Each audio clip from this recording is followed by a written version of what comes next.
ANC রুমের ভেতরটা দেখাচ্ছি।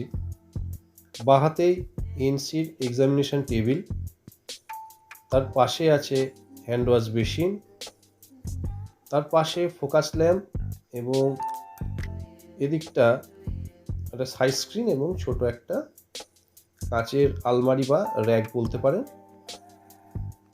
এখানে প্লাগ পয়েন্ট সুইচ আছে। তো এতদিন এইচডাব্লিউসিটা এইভাবেই অর্গানাইজ করা ছিল, কিন্তু ন্যাশনাল কোয়ালিটি অ্যাসুরেন্সের জন্য এইচডাব্লিউসি এইভাবে রাখা যাবে না। আমরা এই ঘরটিকে অর্গানাইজ করব এবং আমরা দেখাবো কীভাবে একটা এএনসি রুমকে অর্গানাইজ করতে হয় ন্যাশনাল কোয়ালিটি অ্যাসুরেন্সের পরীক্ষার জন্য। এই ঘরের সেটআপটা চেঞ্জ করা হলো। টেবিলটা আগে এখানে ছিল, এই টেবিলটাকে আমরা সরিয়ে এক্সামিনেশন টেবিলটা এখানে করলাম। আর এর সাথে ফোকাস ল্যাম্প আগে ওই দিকে কোনায় রাখা ছিল, তো সেই ফোকাস ল্যাম্পকে আমরা এখানে দিলাম।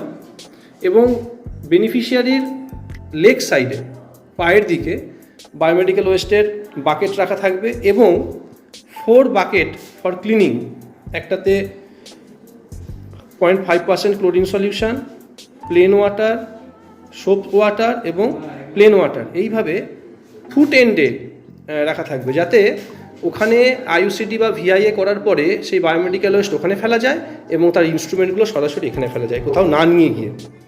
এবং এখানে কার্টেনটা এইভাবে দেওয়া হয়েছে যাতে প্রাইভেসি ম্যানেজ হয়।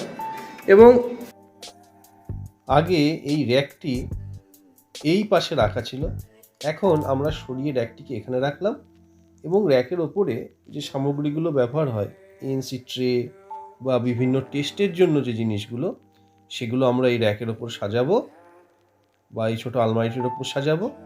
এবং এর নিচে এএনসি সামগ্রী বা এএনসি ট্রেতে যে সমস্ত জিনিসগুলো থাকে সেগুলো রাখতে পারি। এবং এই নিচে যে কাঁচের জায়গা আছে সেখানে কিন্তু নিউট্রিশনের জন্য যে কাউন্সেলিং করা হয় সেই ট্রেগুলো আমরা রাখতে পারি। এবং আগে ব্রেস্ট ফিডিং কর্নারটা ওইখানে রাখা ছিল, তো ওখানে ব্রেস্ট ফিডিং কর্নার করা যাবে না, কারণ ওখানে বায়োমেডিক্যাল ওয়েস্টের জিনিসপত্রগুলো রাখা আছে। ওই জন্য এখান থেকে সেপারেট দিকে করে আমরা ব্রেস্ট ফিডিং কর্নারটা এইখানে সেট আপ করা হচ্ছে। এখানে একটা টেবিল, বসার চেয়ার দিতে হবে এবং এখানে একটা পর্দার ব্যবস্থা দেওয়ালে করতে হবে।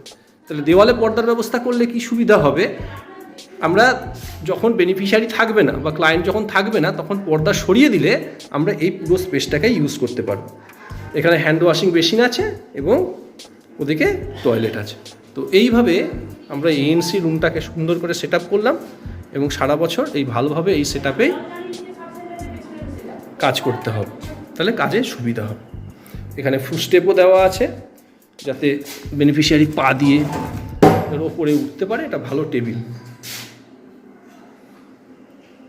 সো এইভাবে আমরা আমাদের এইচডাব্লিউসিগুলোকে, বিশেষ করে এএনসি রুমকে সেট আপ করতে পারবো।